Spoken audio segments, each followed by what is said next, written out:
Broken Dream, Clara Augusta Jones Trask. We met one evening just as sunset kissed the glowing hills to blushes burning red.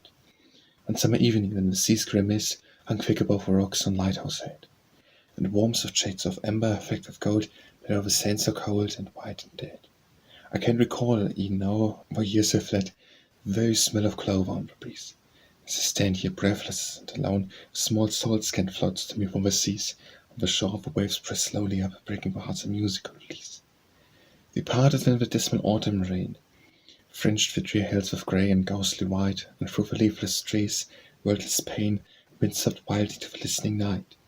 And at long intervals of death-pale moon showered through the clouds a globe of sickly light. We met and parted, others do the same, and lives are shipwrecked every sunny day, to bear the torture, hide the rending pain, and show the world our faces bright and gay. No one dreams with warmest at the heart of the sweet rose that burst to bloom in May.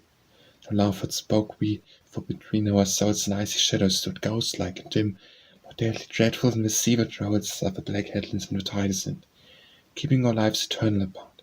Faithful presence, tireless, stern and grim, bound to another, vows must not be broke.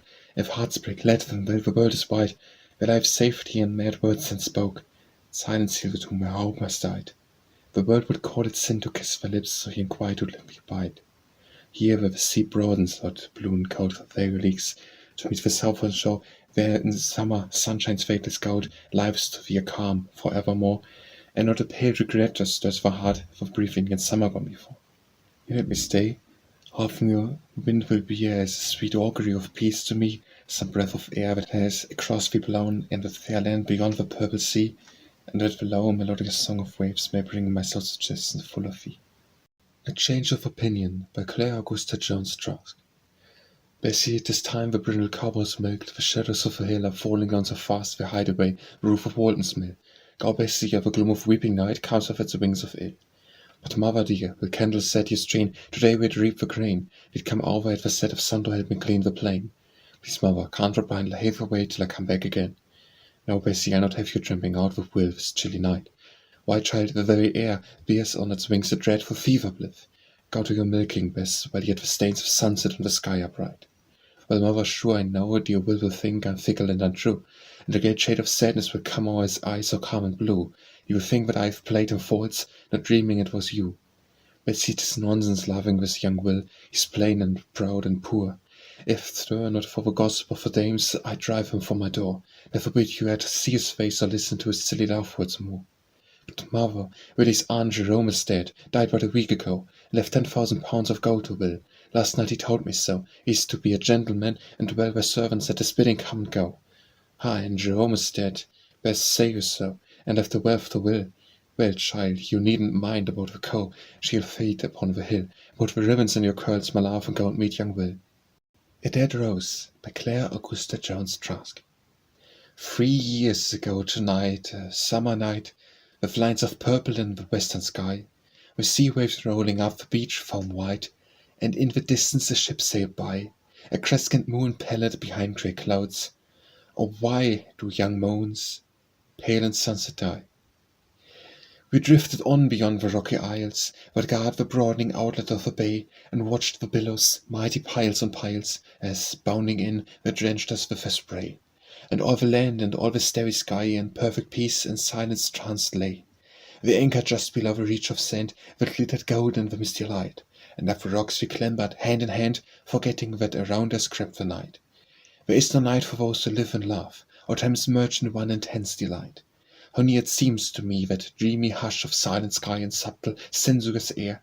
How 'neath his eyes my face burned with a flush no other glance can ever summon there. His head bent down, I felt his gentle hand cover my fingers, and his breath my hair. He gathered from a bush, heavy with dew, a single rose, and touched it with his lips. Henceforth roses to my fancy, sweet as the nectar that the brown bee sips. He laid it on my cheek, and smiling said, "Where roses there, put his rose on my lips." Ah, well, 'tis over 2 long years ago I hid this rose with my most sacred things, its grace and glory gone, its light and glow, all save the perfume which round clings, by the faint sweet summer smell, a sense of loss forever to me brings. A Soldier Dead by Claire Augusta Jones Trask. He died amid the red-hot smoke of battle, died with a flag blood-purchased in his hand, died with his white lips shouting, "On to victory!" cheering and urging on his bold command. Beneath a southern sky of softest azure, his grey-faced comrades laid him down to rest, while muffled drum tapes stirred the air of evening, and the great sun hung low within the west. Laid him to sleep with a blood-reeking banner so dearly won shrouding his lifeless breast. What need of sculptured urn or mausoleum to tell his virtues, consecrate his name? He perished for his country, therefore glorious. The proudest fate that's given man by fame.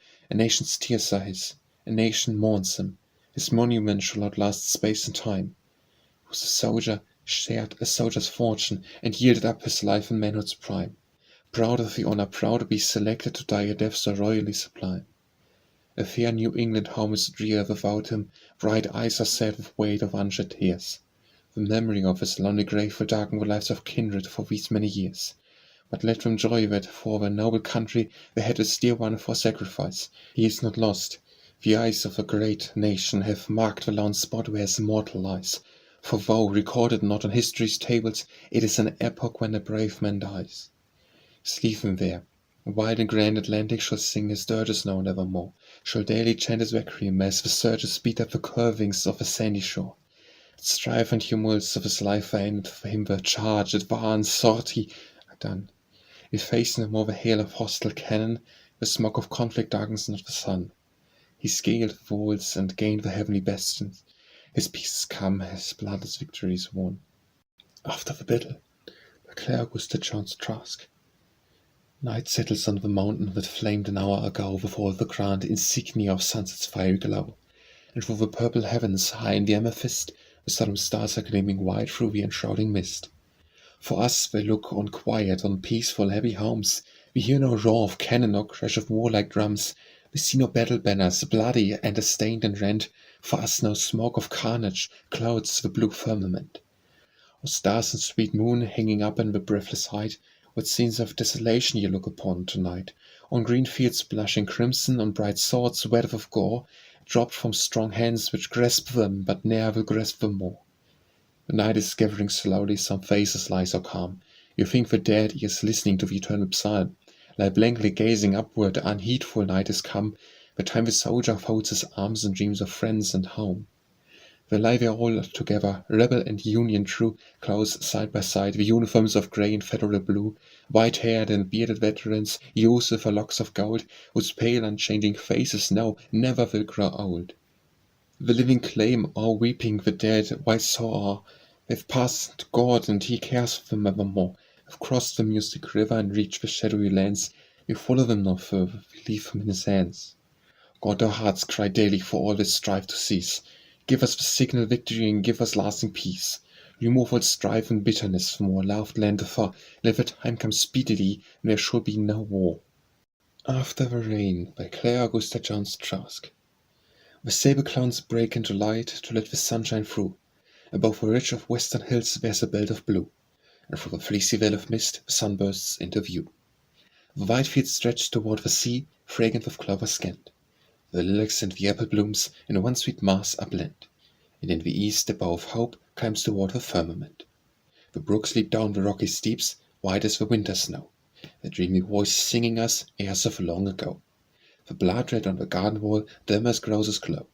Upon the elm tree by the well the robin calls his mate, who with a swelling amber breast coquettes upon the gate. Poor little robin, he, like us, must be content to wait. Below the meadows and the grove, the sweetly subtle still is broken by the plaintive voice of a lone whippoorwill. The harshly sounds from up the stream the whistle of a mill. The air is soft and blunt and moist, coming from some south shore. It scatters diamonds from the trees, such as queens never wore, and stealing softly comes the night, and the rain is all. Another World by Claire Augusta Jones Trask. There are brighter skies than these, I know, lands where no shadow lies, fields where the flowers are always fresh, and fountains which never dry. There are domes where the stars are never dim, where the moon forever gleams, and the wind in music sweeps the hills and ripples the crystal streams. For often I've caught, in time of sleep, a gorgeous glimpse of his hidden keep, away in the land of dreams. The night lets down a pall of mist on slender cords of air, and the purple shades of the dying day are teeming everywhere, where the drowsy beetles chant the lake and the wild-field lily cells, and the solemn voice of harmless wind along the highland swells. I know, by the cry of my soul within, there's a place where they shut the gates on sin, and the God of glory dwells. Apart, by Clara Augusta Jones Trask. The harmless wind sweeps up the wreck from a waste of turbid sea. I shudder to think that dismal waste lieth between thee and me, and the dun earth shrouds thy breast, but I know the verdant grass and flowers are tender of the rest. Heavily down on the airy wind beats the frozen winter rain. It throbs in the deep dark forest depths like a human heart in pain, as my own throbs on tonight, thinking of thee in the cold and dark, and I in the warmth and light. Never a message cometh to me, how cruel it seems, never a word from the lost, lost one, not even in midnight dreams. I could at Allonby send me a token, waking a thrill of the old-time ecstasy. Vain it is, wild it is, I will be still. Dead feet never come back, why should they stray to the world again? Out of the heavenly track. I sings my heart like a stone, without resting in paradise, I'm wandering alone. April, by Clara Augusta Jones Trask. The faint, soft breath from low-hanging skies, as if it sweep our flowers. A languid sweetness running through the long day's dreamy hours. The violet haze upon the hills drops on the leafless trees, and in the west the setting moon is drowned in purple seas. A sweet green prescience cloths the fields, and in the bosky dells the violet and forget-me-not unclose their bright-hued sails. The streams released from icy chains wide down the highlands flow, and the great river's troubled breast is white with foamy snow. The fruit trees drop of crimson buds, the prophecy of bloom, the crocus and the daffodil the garden beds illume. The pale arbutus springs to life, and opes its starry eyes, in quiet forest paths and vales the meadow sunshine lies. And upon the crystal air rings out the robin's note, and from the tall elm by the spring the bluebird's warblings float. The lambs bleat on the pasture hills, and frolic at their play, and all the earth seems listening to hear the step of May. Arnullin's Bride, by Clara Augusta Jones Trask. They left in the haunted room where Lady Alice died, in the castle where for centuries had dwelt the sons of pride, the haughty race by ties of blood to royalty allied. How the shadows lowered and thickened o'er that lonely bridal room, and the air of coming tempest made the windows dark with gloom, and the damp out-sinking tapestry was the doors of a tomb. The night was demon-haunted, all the eagen spirits woke, on the fire-blackened mountain cliffs the thunder pealed and broke, and in the wailing of the winds a lost immortal spoke. Around the grim old turrets the boding raven swooped, the night's Plutonian darkness o'er his dismal shadow dropped, the clouds like phantom visitants across the sky's plain trooped. Oh, the gloom of vaulted ceilings! Oh, the gloom of musty halls! Did he dare to let the tapers stream up the oaken walls? Did he dare to pause and listen to his stealthy footsteps' falls? A tale of blood and horror that bridal room might tell, what dismal burden was laid down in yonder tangled dell, what crime was ever half so black beside the gates of hell. Night wound, they called her to the feast in bowers of jessamine, wrapped upon a bolted door crying vainly, Geraldine. The board is spread, the master waits, and crimson is the wine. They burst the bars, an empty room, a bed is softly white, and so great drifts the snow-king piles upon some Yuletide night, a silent dearth, a nuptial room shorn of its ripe delight. We sought afar, and heralds went throughout the country wide, asking of all if they had seen Arnullia's missing bride. But the gates of death were strong as the earl's regnant pride. At last, by Clara Augusta Jones Trask. The snows of winter fall around, the northern breezes blow, the harvest peeled with blazing logs that fill the room with glow. No more our thoughts go out afar to dreary prison cells, nor the south winds seem to us like dismal funeral knells. No more the printed page of death glares in our shrinking eyes, no more we seem to hear by night a dying's feeble cries. Thank God for that, at last, the very war is o'er. Our days of waiting, nights of gloom, return to us no more. Something is lost for many a home, somewhere they lie tonight, with noble hearts that died to win the battle for the right. Peace to them. For we miss the love that swelled for us alone, we're thankful that they died a death we'll never blush to own. And for the living, those who've come back to their homes again, scarred with the wounds, or brazened in grey, and fought with sharp pain, tender of them, we've dwelt in peace and quiet here, and they have fought to save for us all that we held most dear. Honor the soldiers, wheresoever you see the faded blue, think that it hides a loyal heart to land and honor true. When at night, these wintry nights, we gather side by side, one moment's tender silence give to those who fought and died. At Rest by Clara Augusta Jones Trask. Gather white lilies, emblems of her life, spotless and pure, and lay them on her brow. She is passed upward from this restless strife, and if the angels lift their voice now, before her semblance left in mortal clay, our solemn gazer in mute reverence bow. Silent and pale she lies, with folded hands, touched is her forehead with celestial calm, smiling her lips, as if the heavenly lands burst on her vision with her airs of balm, while she heard, through boundless arches, swelled the basin of some grand sweet psalm. Utter no vain repinings o'er her clay, drop on her face no useless mat of tears. Lay within the conquered grave away, and cast out all your troubles, doubts, and fears. Why weep for one who in the courts of heaven shall dwell for all eternity's bright years? Call her not dead, but say an angel's kiss has pressed her lips with tenderness and love. Warn her pure spirit to the home of bliss, where with a safe the happy feet shall rove. What better fate than to be with her God, and with his angels in the realms above? I turn away, she sees no more of earth, but her example, deathless as the stars, has fallen on you at her glad new birth, fallen down through the sky's purple bars. Accept the trust, and be not sad for her, whose palm-crowned forehead no shadow mars. August by Clara Augusta Jones Trask. Skies deeply blue as mountain lakes, a languorous atmosphere, hills above and clouds of purple haze, and seeming strangely near. Radiant and bright, a ball of fire, a great sun burns with fierce desire on the perfecting year. The elms drop lazily, scarce stirred by the inactive breeze. The red-winged birds drone dreamily within the bowers of leaves, while knee-deep in the sluggish brook the cattle stand with drowsy look beneath the cool green trees. The reaper's song rises and falls along the ripening world. The wheat stacks stand like plumed hussars in uniforms of gold, and far away across the plain the teamster drives the loaded wain and whistles also bold. Twilight descends a veil of sweets, warm with an amber mist. The sunlight and the moonlight have met and laughed and kissed, while through the soft voluptuous sea of golden air the sapphires free float wheresoever they list. August, the year's full womanhood, how fast the glad hours fly, like a thing's fair and beautiful, doomed to grow pale and die. Month of rare flowers and soft-eyed stars, of greening leaves and winter guitars, red moons and purple skies. Awakened by Clara Augusta Jones Trask. There's a newborn glory in the skies, the sunsets never shout such radiant eyes, the stars ne'er shone with such bewildering eyes. All things created are to beauty given, and earth has borrowed the delights of heaven. The birds and streams sing more melodious airs, the wild old forest a new splendor wears.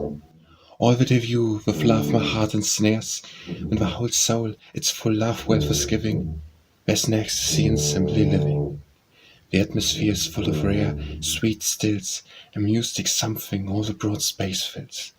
The winds that touch me sweep the eternal hills, and through the crimson clouds of mist that rise I almost catch a glimpse of paradise. A life like this, the fullest perfectness, heaven to be heaven, must own no glory less, else would I lack in royal blessedness.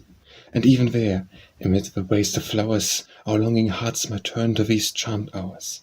Beloved, it is a gracious thing to know thyself beloved, and more than all beloved love should cherished be. But not so, for a true woman loving while she lives, loves not the love she takes, but that she gives. Beneath the Shadow by Clara Augusta Jones Trask. I walk on the hilltops, I smell the wild roses, sweet roses that clamber and blossom at will. I gather whole handfuls, and wonder what sweetness they lack, and my heart lies still and dumb in the present. with thoughts of the future? Ah, no, with a longing for blessedness fled. Oh, life so relentless, oh, time, stop a moment, and let me uncover the face of my dead. Past.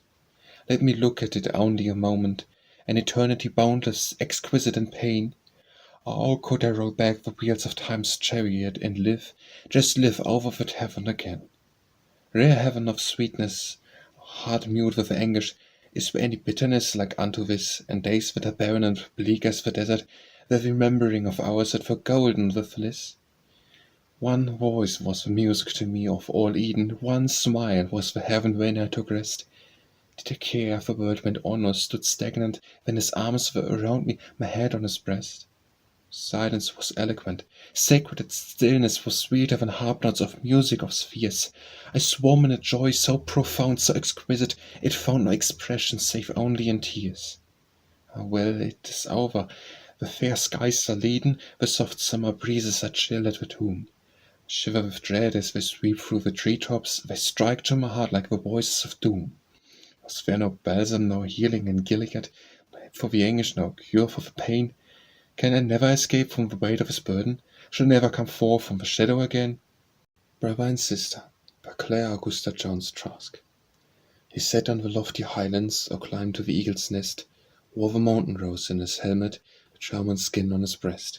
He laughed at the vivid lightning, shrank not at the thunder's roar, and his dark eye flashed when the wild sea waves burst on the frightened shore. She was a meek-eyed woman, she lingered in loudy wails, and gathered the dew-wet daisies that grew in the sunny dales.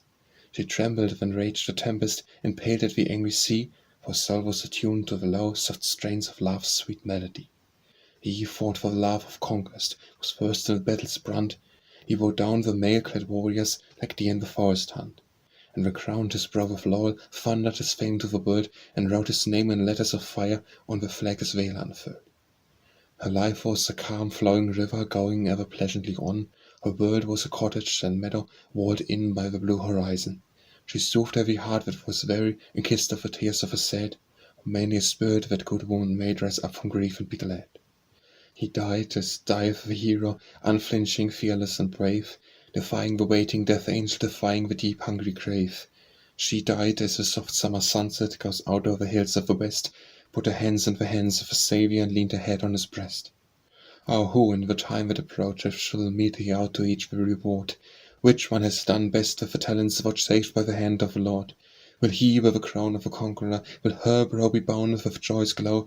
Will he or she gain the true happiness? And, who but his mortal may know? Coming Home, by Clara Augusta Jones Trask. Oh, God be thanked that from the depth of war's distressing night we see across the southern hills a last, a gleam of light. The spotless hand of peace holds out the olive branch and palm, our Viserys land of ours, where falls a space of calm. Yes, God be thanked, lift up the cry, and June winds be it flitting by, laden with summer balm. For many a bloody field, behold the heroes come. You've doubted long, but now we see your soldiers coming home. Worn and unkempt and rough, scared and in coarse array, but being still the same true hearts they took from away. Welcome one with heart and hand, the gallant, loyal, faithful band who come to us today. In some faces that we knew, beneath the southern grass, they lie with eyes that do not note the shadows as they pass. With cold ears deaf to all the sound of martial fife and drum, with thrills upon the summer air and calls their comrades home. Heaven's justice near their rest, and God who loves those brave ones best, spoke the sweet word, come. Welcome to all the boys in blue, who've earned the right to fame. We speak of them and own with pride, with something in the name. God bless the feet that trampled down the banner of the pass, and bless the hands that held aloft the glorious stripes and stars, and let the brazen bells ring clear, and let the people cheer and cheer, welcome these men of scars. Consecration, by Clara Augusta Jones Trask. Love is the life of woman, a chiefess of blessings for all. Lacking its sweetness, her existence of full perfection is shorn. Love, the wonderful alchemist, changes to honey life's gall, transforms the sad gloom of midnight into the gold blush of morn. What should we quiet her for love's loss? Or what should suffice her instead? What should comfort and quiet her when loveless and desolate? What shall we call her to life again when her heart's fibres are dead? Oh, it is fearful to live with nothing for which you can wait. Country, yes, country is dear to me. From its blent airs I draw breath. Prosper it, God of our fathers, now in its bitterest need. Sustain it, save it from tottering down to dishonourable death. Uphold it, restore it unbroken, or give us heed. I am weak, confess it, cowards will fail me, but to yield up all that I own of earth's glory, all that I hold dear and prize. Heaven's beneficent gift to me, my soul's blessed anchor of hope, smile as I offer it, clothed, crowned with a fell sacrifice. True they soothe me with fair words, he will win honour, glory, and fame, he will come back to me covered with victory's proud scars.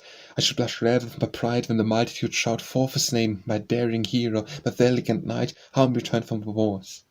Will it be so, but if of the terrible shuddering doubt, creeping into my breast, paralyzing to my heart, no, it is useless, impotent to cast the intruder out. Cease urging, ask not of me, we can't exist apart. Will fame assuage death's anguish? Will it make more enticing the grave? Will it dry up a tear, hush sob or tear from sore or pain? Will it make less chilling and dreadful the ice-cold touch of the wave that launched the fearsome mortal out of the unexplored main? I sleep in my dreams, they are troubled. I hear the rolling of drums, the martial blast of a trumpet, the rush of compassionate steeds. I see the grey smoke of conflict, the red-hot fog of the guns, the crimson stains of the greensward, the many a true heart bleeds. Aloft like the gold gleam of sunlight, the banners flash out on the air above the strife and the carnage where men to demons are turned. I see the glitter of broadswords, the horrible eye of despair. God of heaven, that honour should be so terrible earned. Walk off the dread plain at midnight, my feet are wet with the gore. I shudder at dead men's faces, gazing blankly up to the sky, with eyes that see not the calm stars, with eyes that shall see nevermore. Yet is dreadful, dreadful going to battle to die. Some wives must be at some hearts suffer and break. Why should not I doom my life to darkness as well? I shall not be alone, I will be brave, I will conquer, I will not give voice to sight, go forth, and God keep thee the only and idolized one. I kiss him my last, and my lips shall not quiver nor shrink.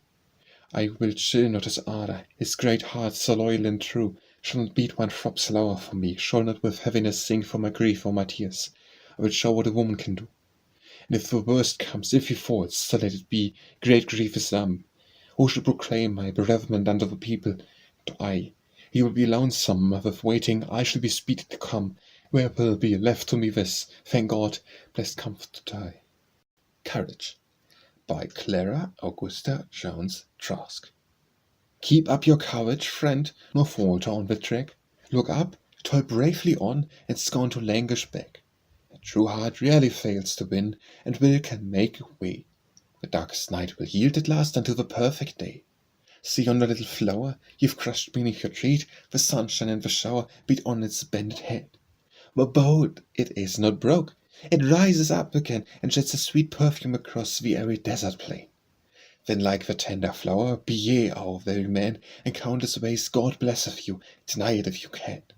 You've love to cheer your heart, you've strength and gracious health, for these full many a lordly peer would gladly yield his wealth.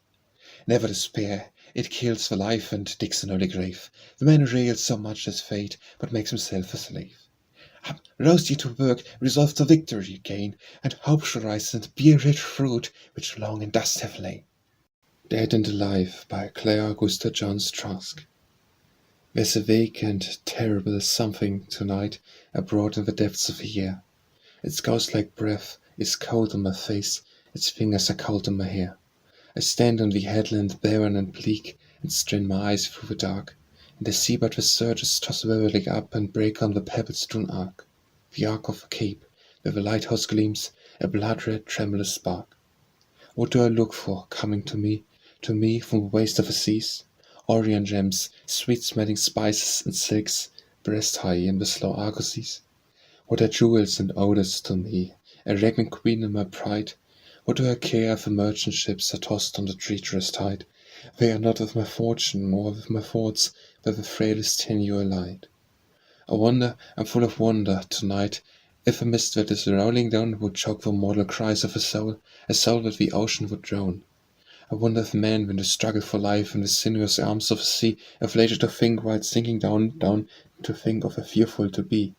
I wonder if he, should he perish tonight, would cast back a thought after me. Through the rain and the spoon-drift, the fancy I see the ghastly white form of a ship. I hear the strain of a cordage aloft, and the cutwater's labouring clip. Only a moment. The vision is gone. I hear but the wind sweep the shore, and see but the death-coat grey of a fog, and the billows toss up as before, but the cry of a droning, agonized soul will ring in my ears evermore. Now I feel it in my breast, gone down in the horrible deep, uncoffined, unnailed, no kiss on his lips to reconcile him to his sleep. To lie in unquiet for ages to come, while I must exist as I be pitiful of me, sweet saints in heaven, death and life compasses me. My thought and my breath walk lonesomely here, and my heart lies buried at sea. December, by Clara Augusta Jones Trask. The cold winds, heavy with a breath of frost, rush down the lonesome gorges of the hills. The withered leaves, the autumn crimson lost, strew the smooth surface of the ice-bound rills. The elm trees lift their rivered boughs aloft, the dark pines shiver on the mountain ridge, and o'er the gliding river's music soft the king of frost has built a crystal bridge. Soon o'er the mountain peaks that rise supreme to bathe their foreheads in the sunset glow, like the vague mistiness of some cold dream, will come the first faint messengers of snow. Summer is past, I hear the whispered words from out the grim hiatus she has left. Gone with the wealth of flowers and singing birds, and we, who loved her, saw on bereft. O summer, in the mellow days of balm, the gates swung open to the graveyard track. Heaven has another voice in the sweet psalm, and added treasure, and we were the leg. Our well the way's not long, and by we shall look back on what we suffered here, and wonder whether we thought it worth a sigh, or worth a silent utterance of a tear. Past, and the harvest ended, night is come. Day dies in silver gloom along the west. The night of winter falls. We turn to home, our recompense, our promised place of rest. I am content, amen, so let it be. Peace lives within, no doubt can I add a spell. Throughout all space a calm exists for me, ere the grand assurance, all is well. Dust to Dust, by Clara Augusta Jones Trask. Silence all around us, campfires burning low. Stern and gaunt the sentries on the slow beat go. Here in early twilight, under spark of stars, we have gathered in silence, men of battle and scars. Gathered to bury a comrade, only a raw recruit, lying ghastly before us, stirless and pale and mute. Grimy and brown his forehead, matted his curling hair. Lift the chestnut masses, you'll see his death wound wear. Cover his broad breast lightly, gore with a faded blue, wrap a banner round him, damp with a reeking dew. Lay his rifle beside him, hold out his bed in the sand, pile the loose soil above him with an unsparing hand. Read the burial service, dust return unto dust. Here in the dark we leave him, God we are needy of trust. Leave him, night is advancing, the moon is wide on the hill. The cry of the open-eyed sentry changes hoarsely and shrill. Silence, sadness, and quiet, only the sea's solemn moan comes to our ears from the harbour as we leave him alone. Early Fancies, by Clara Augusta Jones Trask. A little child I laughed the night with purple twilight sky. The yellow moon hung like a lamp up in the arched dome high. And when June's sunshine kissed the hills, played on the clover slopes, I said the stars were coming down to earth on silver ropes. In the lone autumn of the year, watched the window bars, the last faint crimson fade away before the brightening stars, and when I feared the angels' cheeks, the paling at some grief, I thought perhaps they, too, bemoaned the sere and yellow leaf. Winter came on with glory nights of northern skies aflame. My childish heart was awed by these and trembled at their name. For then, I thought, the great, good God, from his bright home on high, was angry at my many sins, so burned the midnight sky. But lovely springtime dressed in flowers blushed o'er the happy earth. My soul aroused, my spirit woke to a thrice nobler birth. When I looked up to the mild skies, I deemed myself forgiven, and through the mist I almost saw the pearly gates of heaven. Faith, by Clara Augusta Jones Trask. When threatening clouds of gloom and darkness rise, and shut me out from all their cheering light, that hope and love should on my life's fair skies, and joy's glad day gives place to sorrow's night, and buds of promise fade before they bloom, and crystal cups break at the fountain's brink, or spill their sweetest nectar to make room for bitter draughts he giveth me to drink. Shall I complain, let my heart despair, and from faith's golden chain remove the link? If thorns do pierce me unto bitterest pain, they pierce the one who suffered for my sin.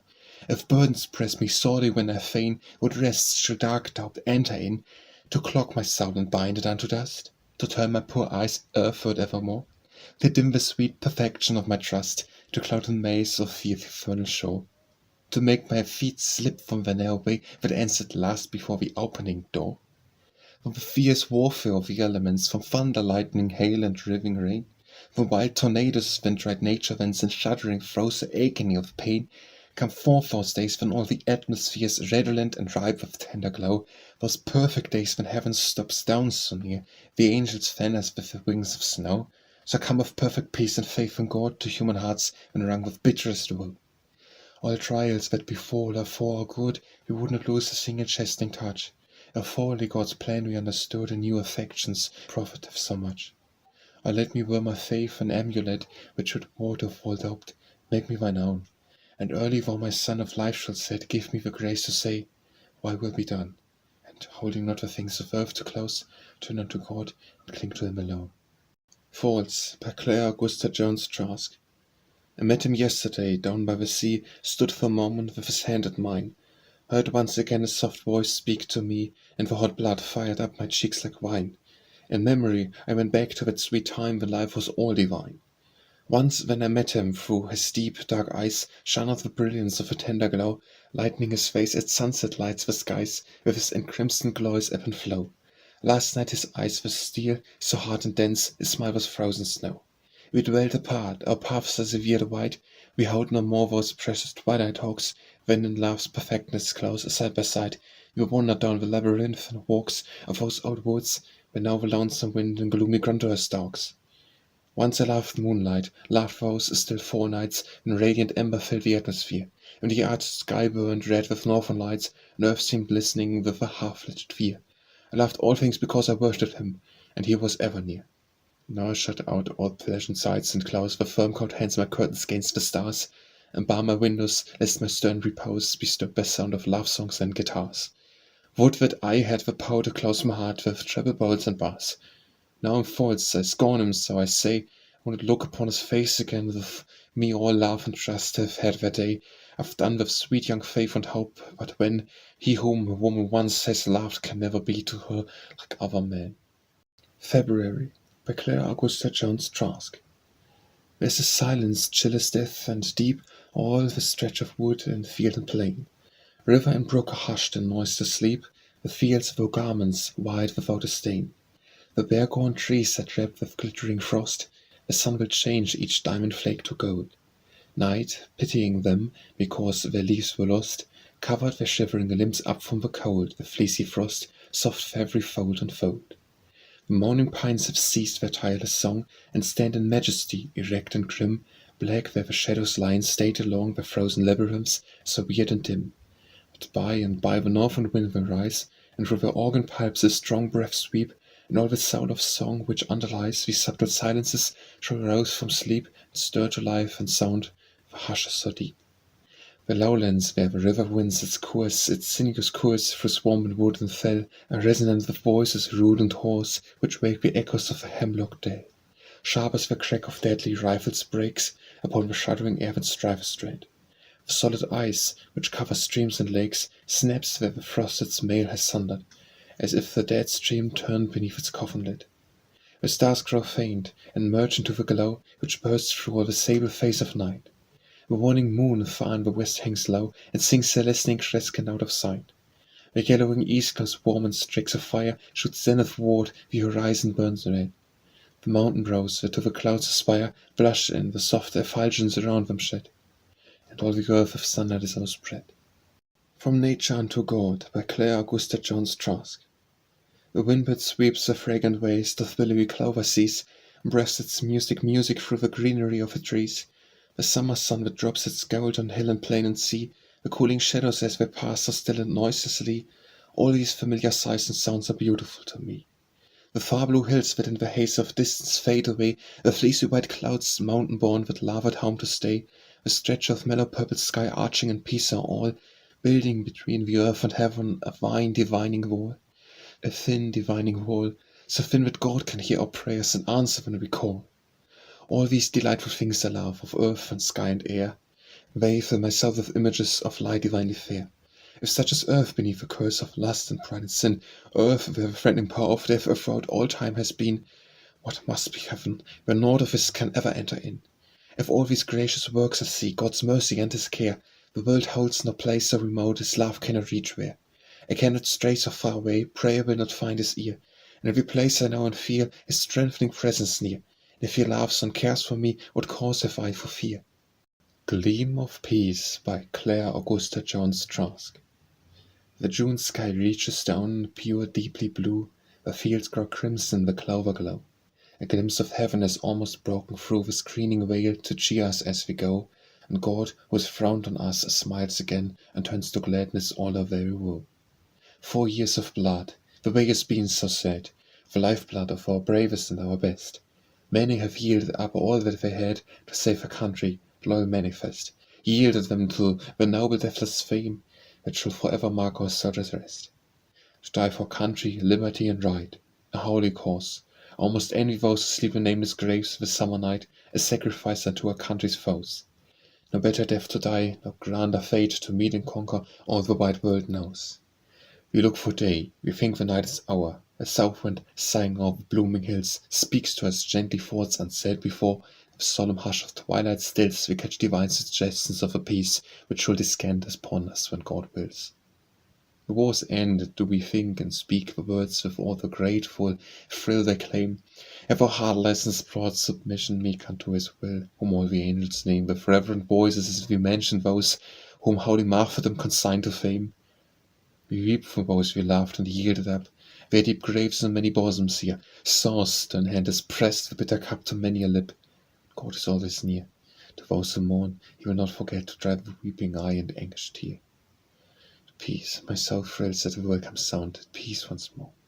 No battle drum to blow, no martial bugles o'er the hills resound, no tramp of armed men, no crimson flow of life upon the hillside's lush green grass, at peace, our summer's golden glow. Growing Old by Clara Augusta Jones Trask. They sit together at the door through which, long years ago, they passed a newly wedded pair in youth's first rosy glow. Then her round cheek was red and warm, her hair was ripening gold, its form was stately as the oak, but now they both are old. Her blooming cheek is wrinkled now, with sweet blue eyes are dim, but full of love and holy trust they ever turn to him. With a calm faith and hope she felt upon a bridal day, when the long future, flower-clad, stretched out before her lay. Now in the eventide of life, they watch the twilight haze grow on the hills and hang above the chain of landlocked bays. They see the sun sink slowly down to gladden other lands.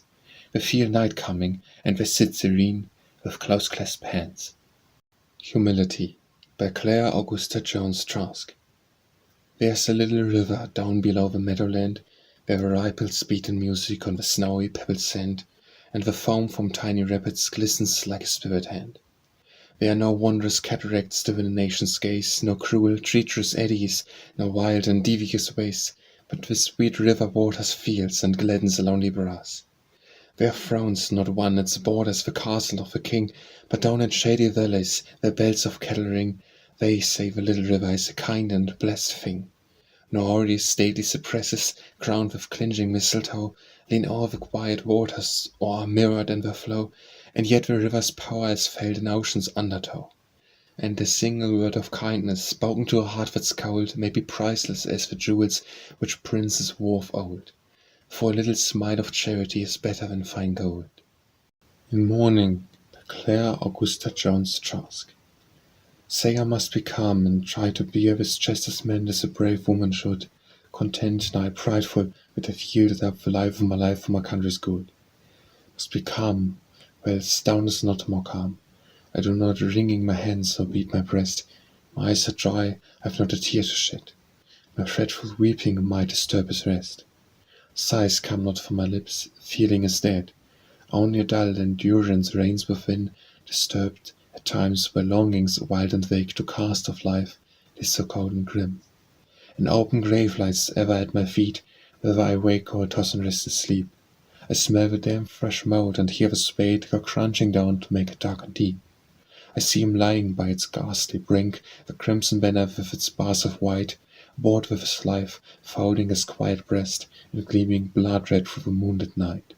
He looked his last upon the fair blue sky, clouded with smoke of battle's lurid breath, heaved his last sigh, their greedy cannon mouths had drank all the sweet air, left but death.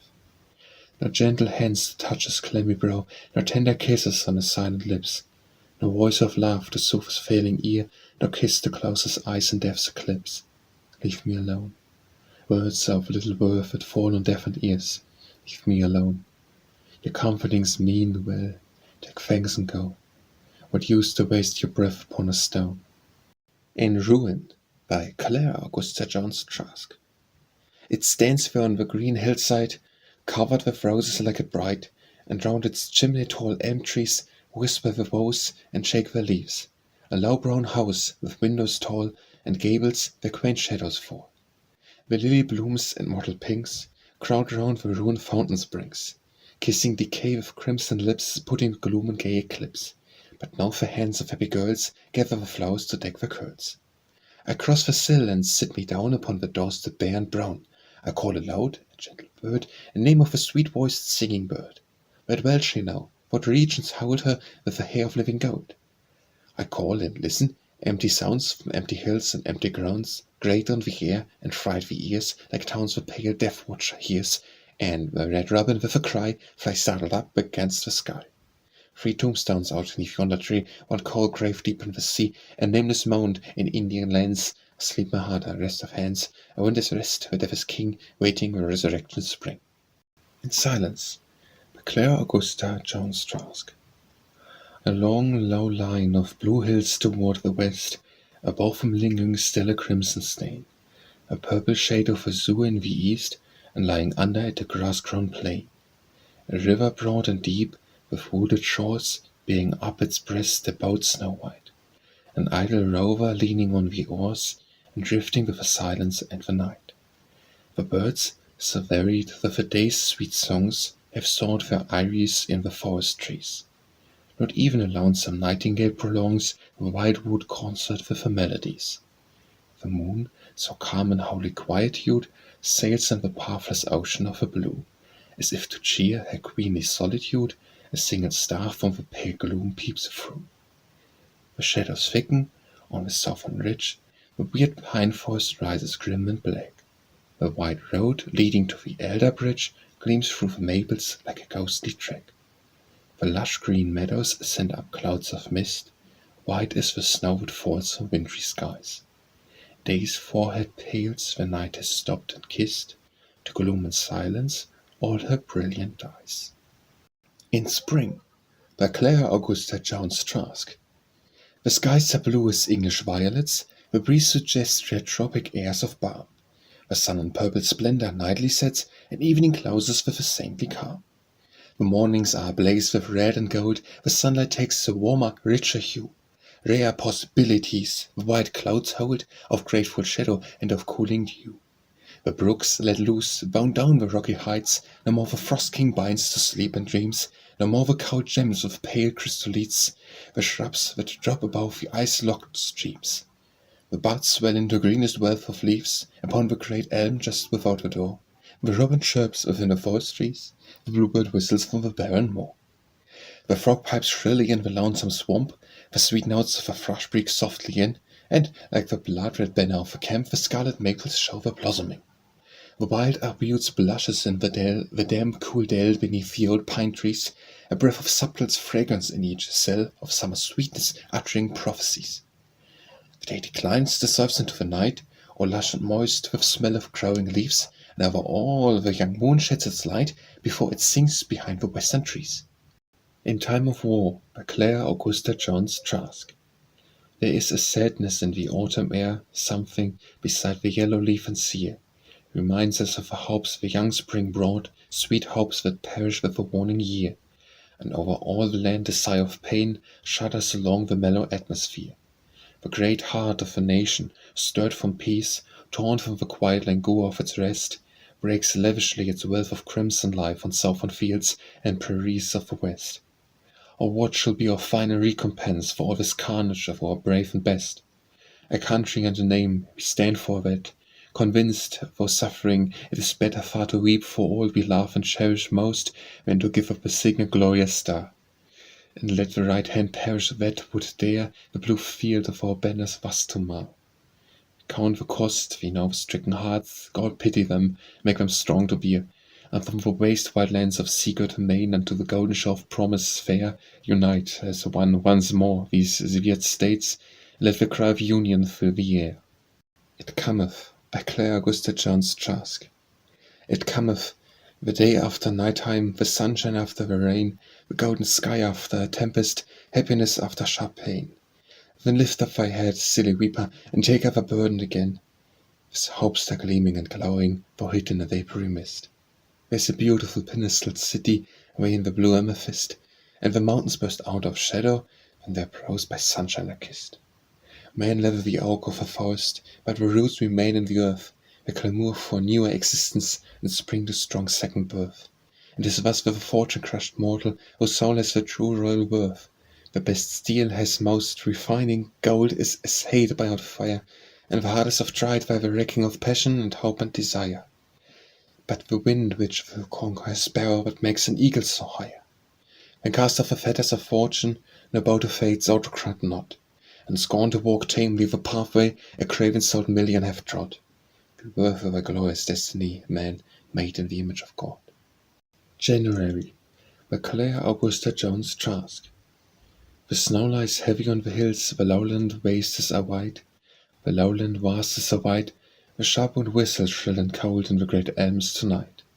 And through the dim old hemlock woods it heaves a quivering sigh, and all the glittering host of stars listen and hear the cry, while like a globe of frozen ice the moon hangs in the sky. The hazel-stained twigs are white, touched by the silvery frost, the hawthorn and the cedar hedge in fleecy drifts are lost, and down upon the broad blue lake the waters take their rest, beneath a crystal coffin-lid of ice upon their breast. A conquering warrior, pinioned down, the mill-wheel stands confessed. Out on the river's glittering plain the skater's steel rings clear, winters for him the carnival of all the beauteous year. Of a hard-trodden frozen track the gay sleigh speed along, the iron hoof-beats keeping time to many a wild old song. And underneath the soft fur robes young hearts beat high and strong. Midwinter, though we own the rainy tyrants, yet for all there are some compensations still within thy frozen frail.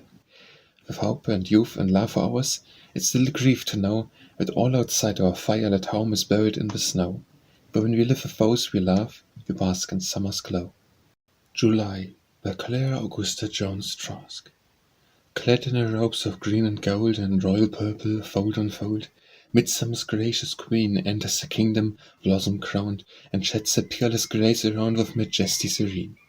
She brings a wealth of deep blue skies, hot sunsets flushed with scarlet dyes, and sweet with airs of balm. Voluptuous swells of melody, bird their passions wild and free, break on the pulseless calm. The springs allow the tall grass dips within the brook its thirsty lips to drink with eager zest. In the green woods the shadows lie so deep, the south wind's languorous sigh scarce palpitates their rest. July, thou priestess of the year, sweet southron from the trophic sphere, native of some far shore, rich tones and thrills and breaths of wine, the souvenirs of lands divine, the mental half-swept hour. June, by Clara Augusta Jones Trask. A radiant wealth of golden stills, a tender azure sky, a wind whose touch is sweet and soft as breaths of Araby. Nights luminous with twinkling stars, heaven's lamps of crystal bright, while over all the moon pours down her flood of silver light. The clover blooms on meadowlands skinned all the ambient air, and crimson roses lavish forth their odors sweetly rare. Chestnut trees drop heavily with weight of verdant leaves, and through the cool shade of their boughs the west wind's spirit breaths. A white mist shrouds the distant lake in a soft fleecy veil, and hides the lilies floating there, the lilies pure and pale. The crickets chant beneath the grass a lonesome, weird refrain, like the snow beating on the turf of the autumnal rain. The sleepy whippoorwill pours forth his melancholy song, so like the wailing, soaring note of some immortal wrong. And the shingly shore the waves make music sad and low, as they toss up their foamy rifts, white as the drifting snow.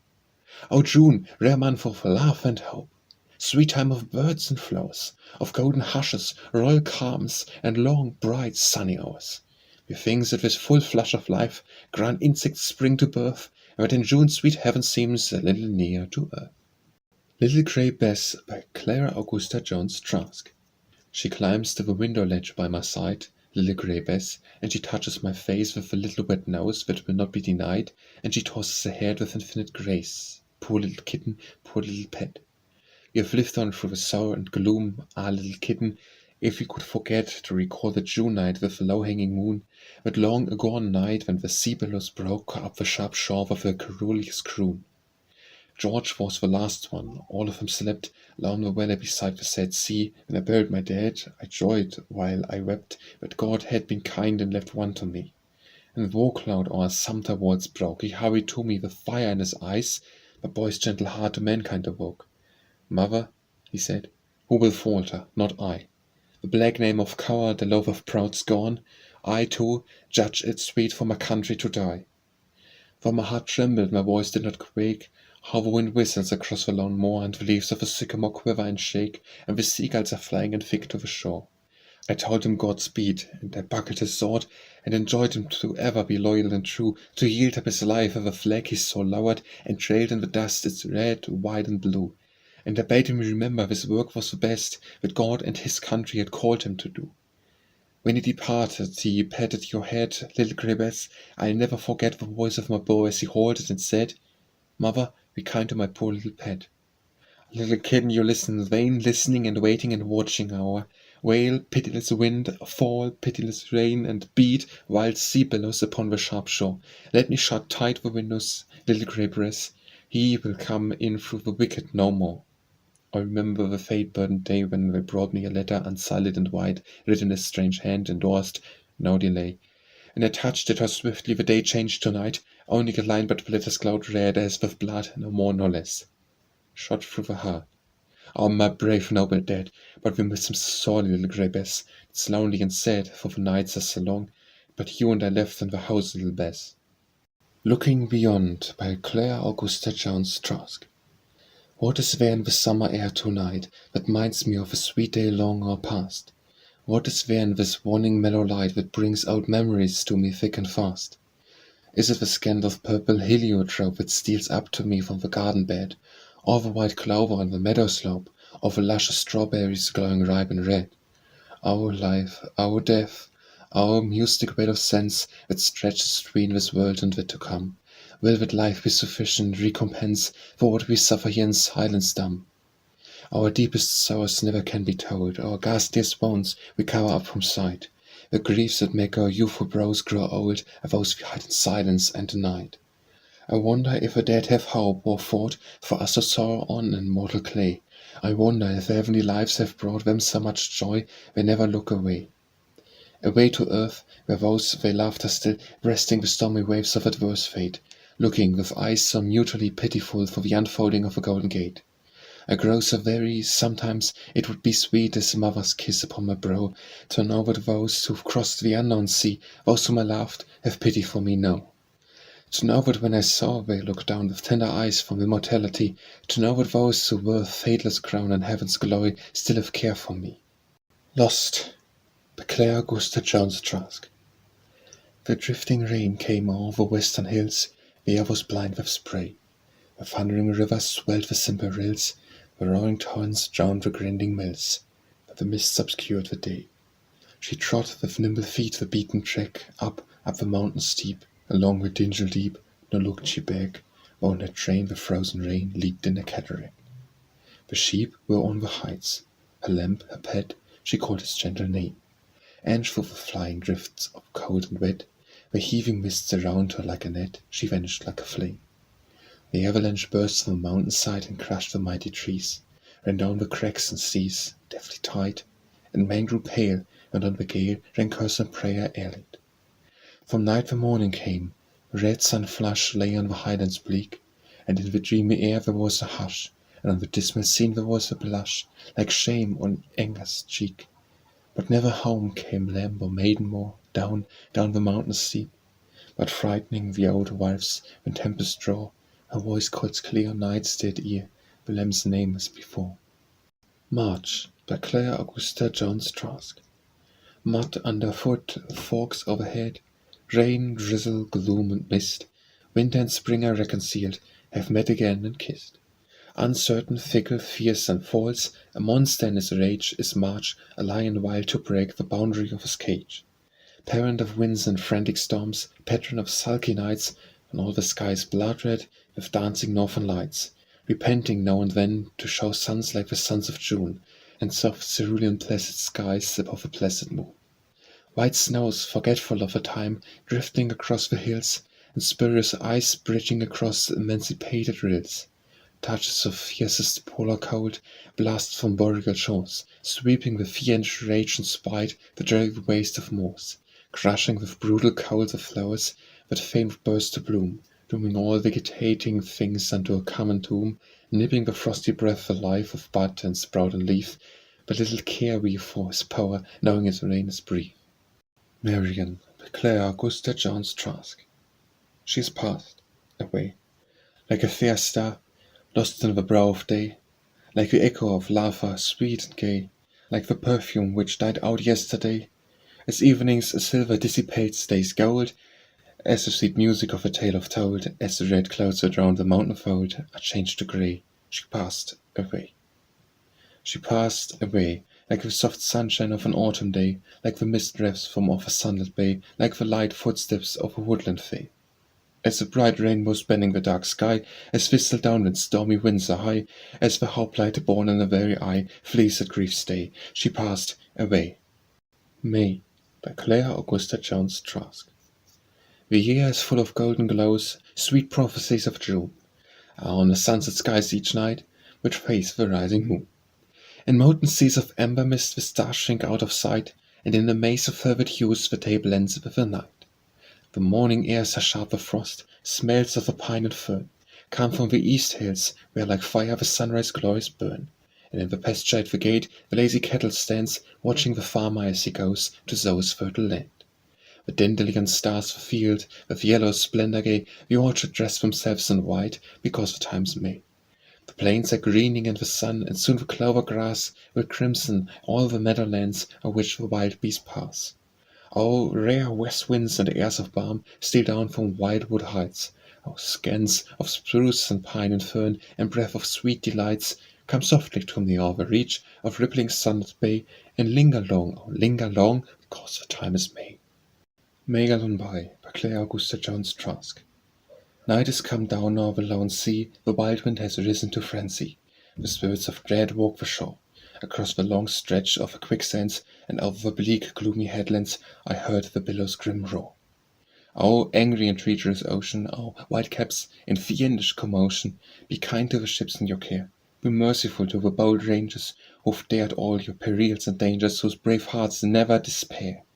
The fisherman's cot on the boar said, its light with the pitch torch blaze red, and it streams far over the lee. The fisherman's girl lights the beacon, her sweet faith the storm cannot weaken, nor the crash of the incoming sea. There wrecks on the ocean this dread night, for over the wave shines the blue light, the minute guns boom on the din. There are brave hearts in agony toiling, but alas, all the wild efforts foiling, the mad breakers hive them in. Out over the sands in the morning, men go out the first crimson dawning, our fisherman's daughter prevail. The lover white, true, loyal lover, the pride of the fair town of Dover, was lost in yesternight's gale. She reads on the wreck's cast up timbers the name of a bark she remembers, the letter spell Allonby, for her name is taught craft and honor. All the grief chills creep upon her as she thinks of him dead in the sea. The years have gone by like a vision, but still in the fancy Elysian she wanders the cold Hampton sands, looking out over the lone waste of billows as they toss up their foamy white pillows and woo of the phantom white hands. Moonrise, by Clara Augusta Jones Trask. A halloo crowns the purple hills, the heaven in slumberous light distills. Nature is still a holy calm, on pulses wing drops down its balm. And azure seas cloud vessels sail, their wide wings flushed with roses pale, and on the star-gemmed eastern heights the night her bridal taper lights. The whippoorwill and ancient trees chant low his sacred melodies, and from the swell of green uplands the west wind utters its commands. The lake's soft breast of waveless glass is kissed by shadows as they pass. The great hills lift their regal brows like priestess vespers making vows. The orient bright and brighter burns, the primrose tint to crimson turns.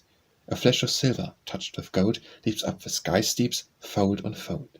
And lo, in state like throned queen, through sable distance swims serene the royal moon, while in their cars of gold ride on the glittering stars. My Faith, by Clara Augusta Jones Trask.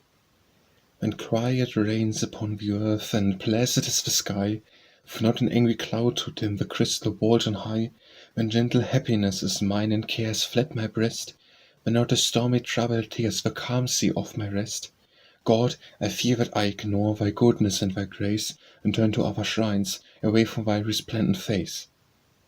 When all around me is serene, no threatening peril nigh, and loving ones are by my side to bid all triumphs fly, greatly fear me that I put aside my sacred trust, and place my faith in other gods, formed out of clay and dust. For well I know all power but thine is impotent to save, and that thy love, thine alone, can find me in the grave.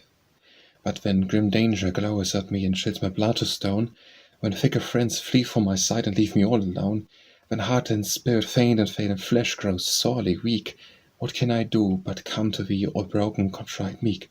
For when the storms arise and beat my life back out to sea, whom have I, Lord, on earth beside, and whom in heaven but thee?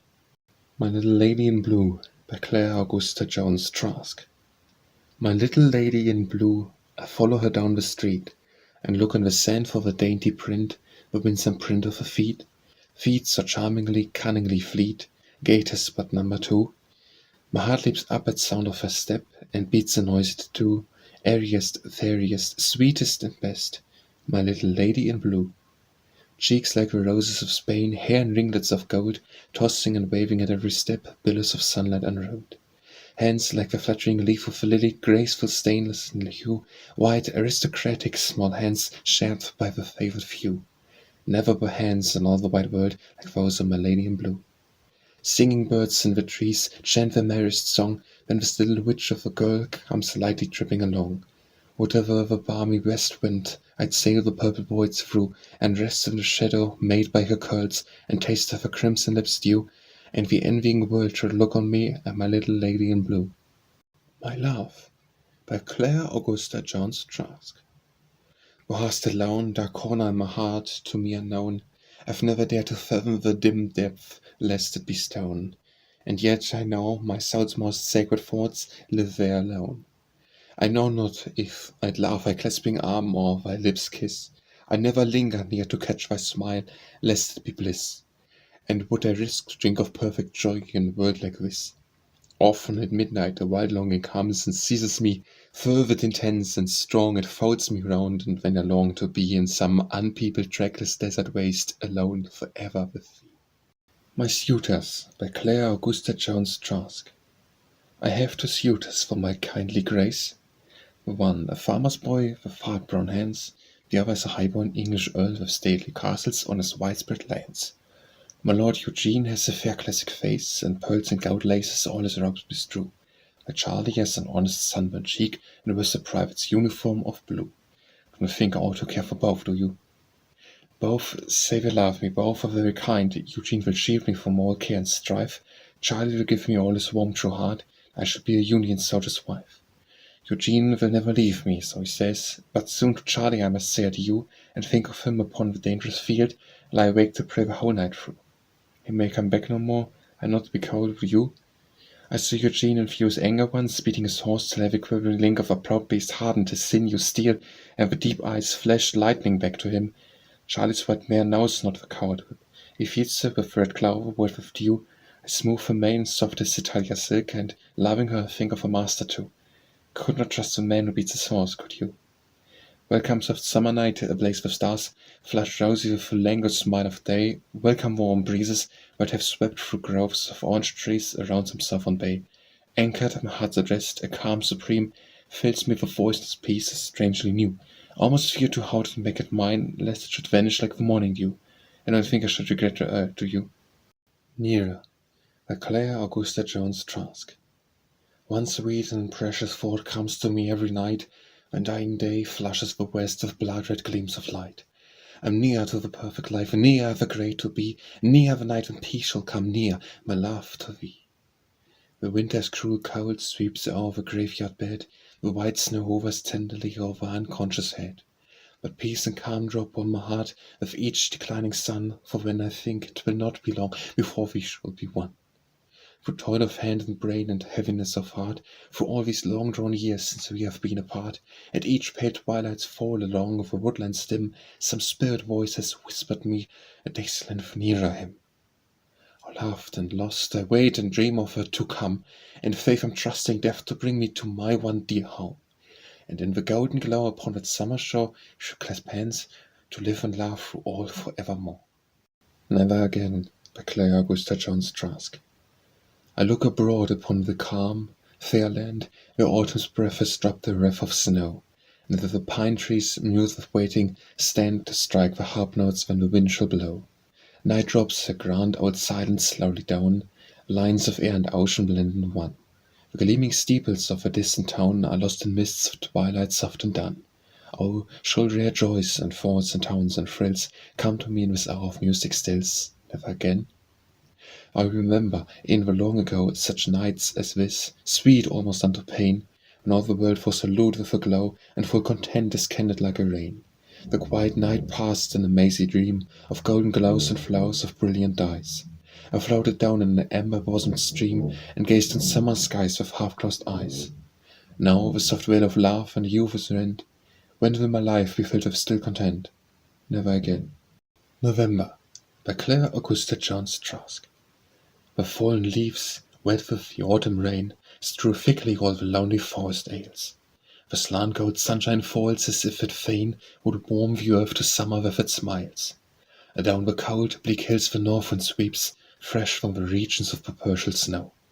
Born in the chill zone where stern winter keeps his gates all locked against the summer's glow. The gliding brook has hushed its soothing song, and all the pasture rills are chill to rest. The mighty river, as it creeps along, bears up a coat of armor on its breast. The trees, like bony skeletons, uplift their naked arms against the cold blue sky, and at their feet their cast leaves whirl and drift and hide away like lost brown birds to die. A drear, belated robin skims across the barren heath. A squirrel on the wall nibbles his acorn with no sense of loss, for autumn's frosts make the ripe chestnuts fall.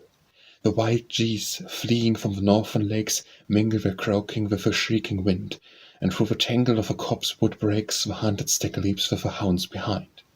At night the sky above the purple hills and all the rifted ways of cloudy heights are radiant, and through the twilight stills, like chapel tapers, burn the stars' bright lights. The circled moon, like Saturn in its rings, looks with cold eye upon the cold below. The airs are full of keen and frosty stings, utters its prophecies of coming snow. October by Clara Augusta Jones Trask. The yellow pen of autumn gilds the green and writes a song of glory on the leaves. The crimson maples raise their brilliant sheen, and through the wood the southern balm wind breaths. There are soft voices in the whispering trees, leaf unto leaf saying its sad farewell. Hearing afar the blightening brumal breeze along the highlands lift its solemn swell. The star-eyed frost flower at the tree's dun feet nods low, as listening to the fairy spirits, which maybe at this season love to meet and try the elfin dance these lonesome nights.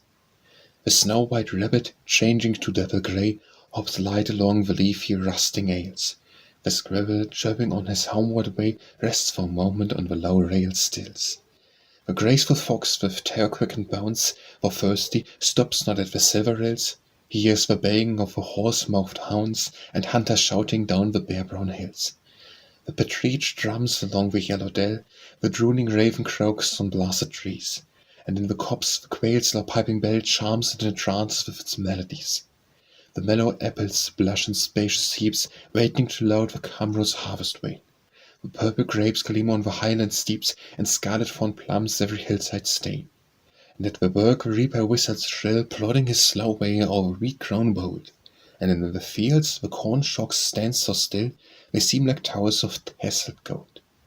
By northern lakes the wild geese have long talks, each shrill voice clamorous, vain of rule and sway, till through the airs along labyrinthine walks to warmer climes they take their circling way.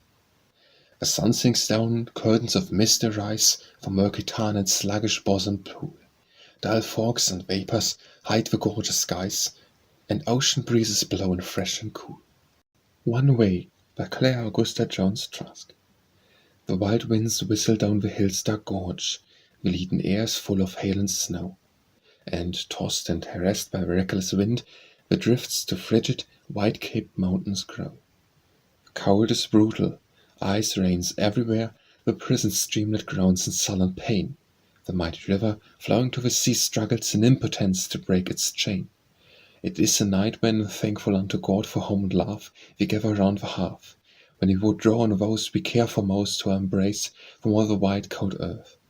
I shudder for the greatest crimson red, and all around me is the ruddy light. My thoughts go out to wander after one, to wonder where he is this boisterous night. Sleeps he beside the campfire's dying glare, dreaming of home and friends are far away, or pacing on the lonesome picket guard, the very waiting for the break of day? The tents gleam wildly through the torpid night, the earthworks, sharp defined, rise up below, and through the murky gloom that lies between, he sees the distant watchfires of a foe. Stark eye kindles, flushes hottest cheek, maybe the tomorrow's sun will shine on strife. The smoky sky hang over men who meet to yield up blood for blood and life for life. O heaven, the wind shriek on like fiends at war, my heart shrieks cold and shuddering in my breast. The thoughts of him upon the deadly field breaks ruthlessly through all my hours of rest. I find no peace, no comfort, heaven be kind. This mortal dread of fate, so stern and grim, is terrible. My dreams are full of it, my life is one long prayer to God for him. One Night by Clara Augusta Jones Trask. I wandered down the moonlit woods, one calm October night. The very poplar leaves hung still, the sapphires were so light. The pink-tinged radiance of the sky love flushed the blazing stars, till my soul leaped up to break these mortal prison bars. The brook ran softly over grass, in purling pebbles grey, the waterfall and fleecy clouds of mist dissolved away. The air so calm and cool and clear, I seemed to pierce the screen and look far up the ever void to heavenly pastures green. The crimson maples cast the leaves, loud my lingering feet, and all the languorous atmosphere with dying flowers was sweet. Lone, but, O grant, these autumn woods, sad, cold, and desolate, were cast of leaves and one moonlight, the brown earth tessellate. Solemn and still my soul is awed, silence my spirit gives, for all this beauty, here, O God, the fullest presence lives. Out in the cold, by Clara Augusta Jones Trask. The hoarse winds whistle, and bluster by the heavens are frigid and grey. The foam-white river washes the sands, the sea waves beat in the bay, and the dim sad rain is drowning the sun at the noon of day. I sit in the firelight, crimson and warm, of luxury circling me round. The soft silk of India, the velvets of France, fall over me, sweeping the ground. The dropping of fountains and crystalline cups woos peace with its musical sound. But I shiver and shudder at every breath of the wind as it passes by. My hand reaches out for one another hand, and my lips are stifling a cry for the lost, the idolized lost, the lost in the voids of sky. Out in the terrible cold she lies, out in the pitiless rain, houseless and homeless, she whom I loved so deeply that loving was pain. What had she done that she must be smitten? But repinings are vain. Heaven be merciful, heaven be kind. When I am young, I am old. With very ponderings of her fate, lying without in the cold, lying so pallid, lost, out in the bitter cold. Past and Present by Clara Augusta Jones Trask. What has life lost of its old royal grace, that even the flowers whisper to me of death? Perhaps because they laid them on his face, his pale cold face warmed not with their breath. The musky odour, sweet to stifling pain, brings back that hour of mute despair again. And memory once aroused, how many things return to us we cast forth long ago. What pain, sometimes, a flower or sweet scent brings from ashes that we thought had lost all glow. A touch, a tone, a breath, a human heart, was strangely fashioned, governed, moved for art. The maple's flame that lights the autumn hills, the wasted gold of these wild woodland ways, the damp, sweet, bosky vapour that distills on purple ridges, all recall lost days. And cloudless sunset do for evermore restore me something of a gone before. There are grand gleams of an immortal life lying beyond this brief elapse of time, and though I hagrier from this troublous strife, for weakly dreaded is a thing sublime, to blend all time, space, past, and all to come into one present in the perfect home. Prayer by Clara Augusta Jones Trask. The rosy day is fading out along the western sky, and through the mellow summer air the white cloud vessels fly. A breath of odour faint and sweet comes from the meadow's breast, nor the earth and heaven lie serene in quiet rest. The universe sleeps tranquil beneath the eye of God, and their feet are resting now, which devious ways have trod. Shall lack of faith and lack of hope disturb and heal my breast? Stopped of heaven's mercy fill me with vague unrest? Perplexed and dark my spirit is, I cannot see the way, and grim night flings its banners out across the brow of day. But though the distant heights are hid in veils of chilly mist, I'll not despair, the vapours flee when by the sunbeams kissed. Heaven seems a long, long distance off, shut in by brazen bars, forbidding in the pale pure light twinkling the gleaming stars. Failing to call a blessing down, I climb the winding stair, and reach the city of our God, born by the breath of prayer. September, by Augusta Trask. A calm sky full of clouds of golden mist, gilding the distant mountains brown and bare. Sweet summer's lips pale autumn's cheek have kissed, and left the impress of the warm love there. Sunsets of vivid gold and purple haze, stars that look on you through a mellow calm. Odors of fruit and flowers and woodland maze, and west winds laden with the breath of balm. On fertile uplands at the eventide, the busy reaper piles a groaning wain, and the old barn, whose broad door stands so wide, filled to rich pole, is with hay and grain. The corn is ripening in the gracious sun, the bursting husk displays gleaming gold, and on the lowland, rye stakes, sea and dun, like trusty sentinels stand plumped and bold. The forest gleams with red and amber fires, the beck hangs out its primrose-colored flags, the summer artist pencil never tires of painting scarlet all the mountain crags. At twilight, when the winds are sinking down, in chestnut woods you hear the sweet refrain made by the ripened nuts, as, plum and brown, they fall like drops of scattered April rain. The nights are full of grand displays of power, the northern skies of spires of flame are set. Auroral lights and grand disorder tower, shaming out Rome with dome and minaret. O God, beneath the wonders of thy hand I sit in silence, limb and heart are dumb.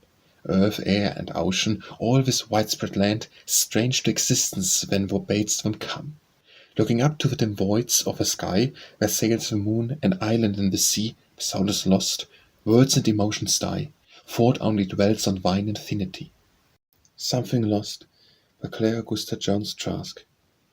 What is it that I miss these long drear nights, when the bleak winds against my casement blow, and over the grim gaunt outline of the heights comes down the ghostly mistiness of snow? I do not dread the wind, I am sheltered warm, before me roars the fire, the lamp burns clear. What is there in this cruel winter storm to mind me of that sweet, long vanished year, when life was young and all the world was dear? Backward in thought I go, the windows shriek, and down the chimney roars the frenzied blast.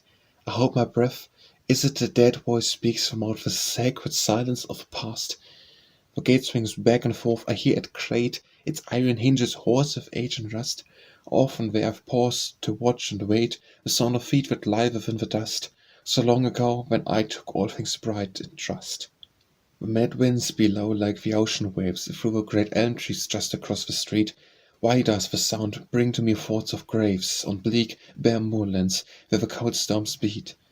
I lift the curtains and peer through the gloom, a grim grey waste of country and nothing more.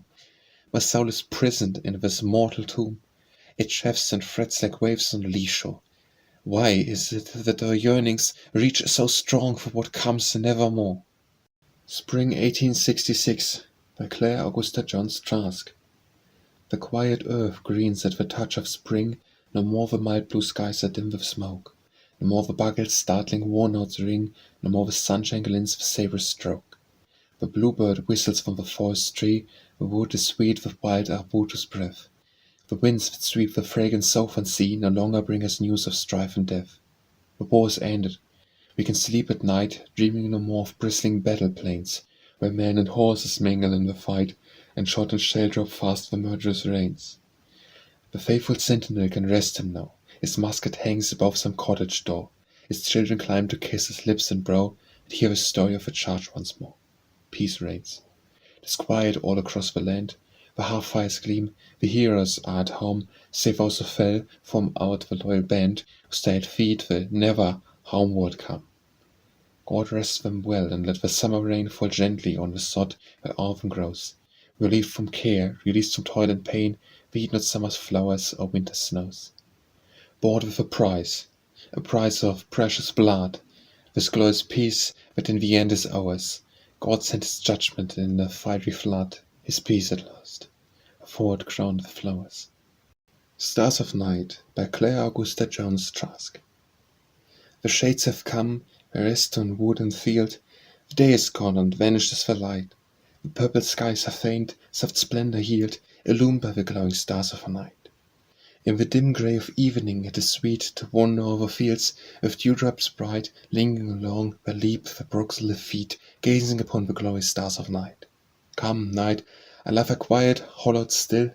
There is no gloom in thy dark wings to me, grandeur and awe, my soul can drink its fill of thy majestic, vast sublimity. Roll on, fair stars, in beauty grand, sublime, your matchless forms, half fit for mortal sight, singing fore'er those unheard heavenly hymns, which reach to God, ye glorious stars of night. Summer by Claire Augusta Jones Trask.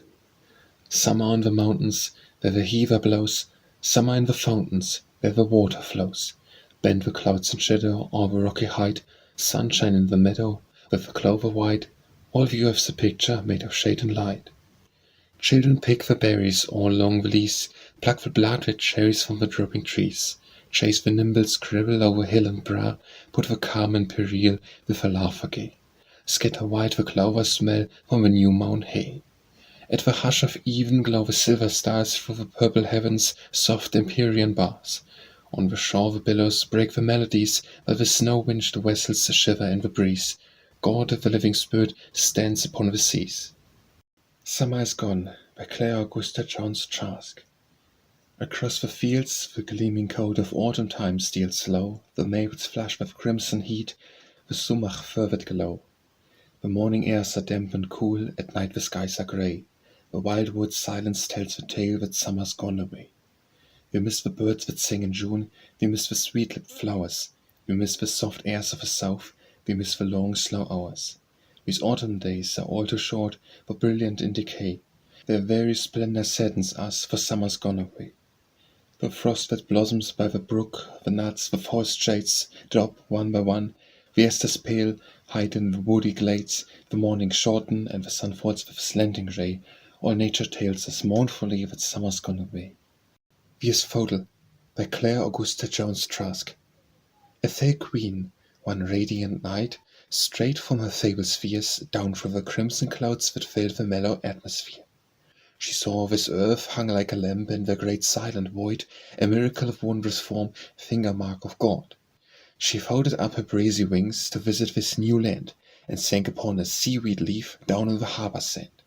The moisture chilled her tender limbs, she trembled on her bed, the hoarse sea moanings tired her heart, and hurt her throbbing head.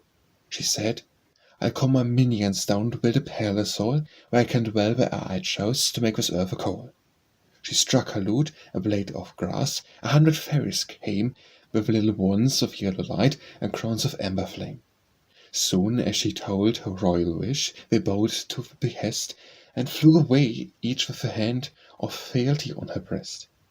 A palace rose, its towers were gold, its walls of crimson silk, its windows of the clearest pearl, its floors as white as milk. Triumphant went the fair queen, her new-made home to see, a gallant orchestra there was to greet her majesty.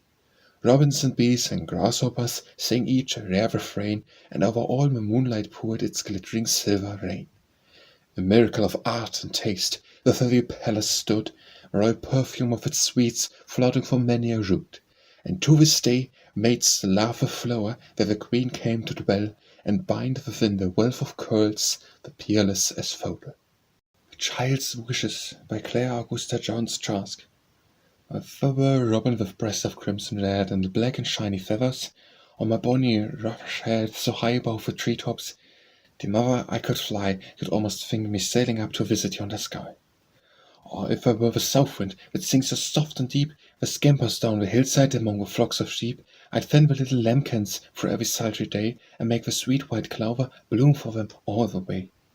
Or if I were the streamlet down in the mossy dell, I'd sing the whole time gently to the listening lily bell. I'd water thirsty meadows, and verdant make the grass, and all the little sleepy flowers would laugh to see me pass. Or if I were a daisy, in some shady wayside nook, where the pretty village maidens would pause on me to look, I'd charm them with my fragrance, and half a gentle laugh, with my eyes so bright and stay lifted unto heaven above. But if I were a robin, or the south wind soft and low, or the little gliding streamlet, or modest daisy blow, mother, I could not slumber upon your snow breast, your kisses would not soothe me in the night time into rest. I'd rather be your darling than anything on earth, I'm happy as the happiest thing that ever had a birth. I'd not a bird or streamlet, southwind or daisy pearl, but I may stay here, mother dear, be your little girl. The Deathbed by Clara Augusta Jones Trask. Faintly came a breathing from her troubled breast, feebly on the pillows sank her head to rest. Calmly closed her eyelids, passed a smile away, as morning vapours flee the light of day. Paler grew her forehead, with each panting breath, gasping her features lay the seal of death. Clasping her slender fingers on her bosom meek, for the golden tresses, or her pallid cheek. Passed the breath so calmly that we never knew when she walked in shadow death's dark valley through. Never knew the moment when she paused to rest at the gate which foldeth ever in the blest. Passed she like the fragrance of some fading flower, or like summer sunbeams when the tempest lower left us but her memory, sweet forevermore, earth is lost, for as heaven will restore. The Drunkard's Wife by Clara Augusta Jones Trask. Loud roar the winds, the cutting ice bolts fall, the whirling snow is borne along the air. The dark pine trees shriek to the wind's wild call, and drift like conquered giants in despair. Cold by the fireless hearth a mother kneels, clasps to her breast her hunger-dying child. The lifeblood in the veins of cold congeals, starvation glitters in a dark eye wild. God, she cries, God, look on my child. Sweet heaven, have pity, my poor darling spare. Die to die, with lips that on me smiled, to wither in the grave mode with brow fair. Black doom and darkness chill across the night. The midnight bell has tolled. He is not here. He lingers on the wine cup red and bright, unmindful that the morning draweth near. My babe, cold, my tears freeze on thy cheek, so pinched with one to turn from it away. Hark, hear the rushing of an orphan bleak, no food, no fire, to cheer the coming day. Or laughed and lost, or that he turn and flee, free from the monster whose doom is fixed. Cursed be the wine cup, thrice accursed to be he, who for his fellow men hath poison mixed. Child, O God, send pity from above. He turns upon me such strange wistful eyes. I press his lips before my deep strong love, striving to hold him back from paradise. Vain the angel calls, O cruel death, my husband come, he's dying here, our own. One feeble sigh gone in the fluttering breath, great God is sour, and I am all alone. Darling one, my beautiful, my bride, when home is saw and my breast was born, far away I see the beckoning light on heavenly shores, go to greet the morn. Wild the cold winds roared on, the drifting snow wove for the mother and the baby shroud. The drunkard lingered in the wine's red glow, where on the air fell laughter long and loud. The eastern heavens blushed with rosiest light, the crimson day across the Orion broke, and the calm land their faces changed to sight, the mother and her angel child awoke. The Farmer by Clara Augusta Jones Trask. God's blessing rests upon the man who tills the bounteous land, and strews the yellow grain broadcast with free, ungrudging hand, or makes the barren moorland smile with wheat and golden corn, the verdant grass to spring, at will, where lurks the worthless fawn. Oh, bless his toil with full success, let soft and gentle rains revive his thirsty pasture hills and fertilize his plains, and send the sunshine down to warm the frosty breast of earth, that crimson wealth of clover blossoms may spring to Aurora's birth. An independent life is his, fraught but with honest gains, wrung not from pale-faced, widowed ones, or orphans' hunger pains. Honest and fearless, free and glad, a very prince is he, at peace with God, in love with truth, with men in harmony. His lot is cast on nature's fanes beneath a lucky star. What is to him that railroad stocks are quoted on the par? The banks may break, canals burst up, and mining sections fail. He's left to him his widespread fields, his threshing floors and flail. His children throng about his knee when gloaming time creeps on, and hang around his sturdy neck to kiss him one by one. Ruddest cheeks and sweetest lips, the brightest eyes are theirs, the rarest smile is all the town the farmer's daughter wears. God bless the farmer, bless him well, a royal life he owns. He reads his law from mountain heights, his sermon from the stones. His college halls are nature's wilds, and gorgeous summer sky, the vast cathedral where he prays is heaven's arched canopy. Let the rich scorn his sunburnt hands, and cheeks are rough and brown, but when the proud man at his feast in courtly glee sits down, the luscious grape, the downy peach, the wine and silver can, the snowy bread, he owns them all unto the husbandman. The King and I by Claire Augusta Jones Trask. The king rules over the country, but never with care I, my little meagre dominion is all in my hopeful eye. He has a million of troubles. I'm at peace with men. I have put ill-tempered ambition under eternal ban. Why should I envy royalty? Answer me if you can. The queen smiles on her courtesans, the duke's lips press her hand. My little wife would scorn kisses from the noblest in the land. Given to me her heart is, sacred to me her lips, never dares an admirer press in her fingertips. To gentle, wifely beauty puts the queen in the clips. The king is the jollier liver, drinks of the rubiest wine, is clothed in the royal ermine and linen matchless fine. As pages to guess his vicious minions to come at his nod, and amid his palace royalties roots like a demigod, which will lie highest and softest, he or I under the sod.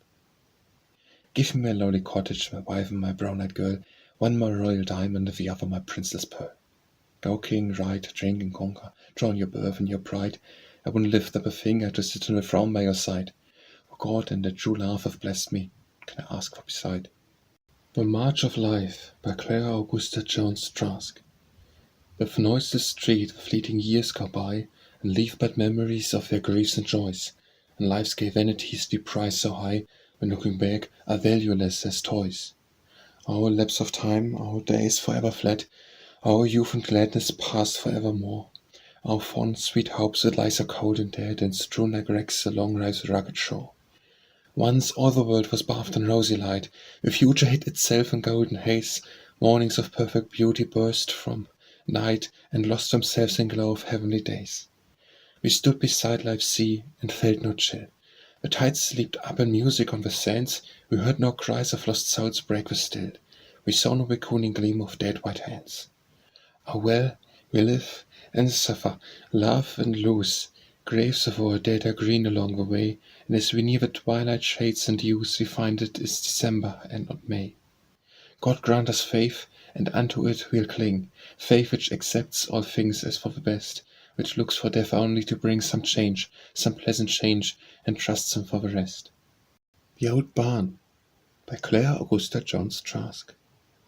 Rickety, old and crazy, shingleless, lacking some doors, bed in the upper story, wanting boards in the floors, cobwebs over the rafters, ridgepole rotten and grey, hanging in helpless impotence of the mows of hay. Ah, how I laughed the shadows that clung to the silent roof, daydreams wove of a quiet, many a glittering woof. I climbed to the highest crossbeam, watched the swallows at play, admired the knots and the boarding, and rolled in billows of hay.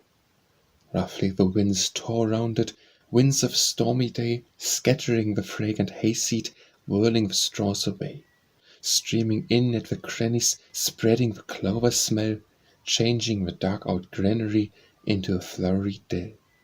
The Old Story by Clara Augusta Jones Trask. The hills were purple in the twilight haze, eastward the full moon showed a silver rim, and widely over the chain of rock-bound bays the damp cool sea fog on the breeze sailed in. They stood together by the garden gate, lengthening the sweet set moments as they might. The west sky lost its crimson, and, like fate, upon their heads fell down the autumn night. He held her hand, and all his ardent face, radiant at the touch so subtly sweet. This old, old earth for him wore fresh new grace, turned to laugh and joy beneath his feet. He said his love was like the eternal hills, steadfast, unchanging as the line of blue, and in the quiet of the evening stills he gave his solemn promise to be true. She trusted him, women were made to trust. It is the instinct, strange whenever think that idols crumble off to various dust, and joy's full cups break on the fountain's brink. Tonight, this winter night of frost and snow, she sits alone, sad-eyed, with silver hair. Her cheek has lost its roundness and its glow, and all her features are deep lined with care. He, within a crowded city smart, he has a home of splendor grand and cold. A black-haired woman reigns in pride within, her hair was like the sunshine's rippling gold. Well, life is life, and very brief at best. We do not live and leave griefs away untrod. Happy if when we go to find our rest, our souls have not made us false to God. The Past by Clara Augusta Jones Trask. The past, I would not make it dead, its glories I would keep, for they be like the empty dreams that haunt me in my sleep. I would not have a splendor fade that gleams across lost days, like the red brilliance of a light left on the sunset ways. I would not pluck the low to sleep, thou'd might hear the pain that thrills me often when I touch some link in memory's chain. Nor would I dip and leaf and wave, though it were crystal clear, it might destroy some tender thought that makes me quiet here.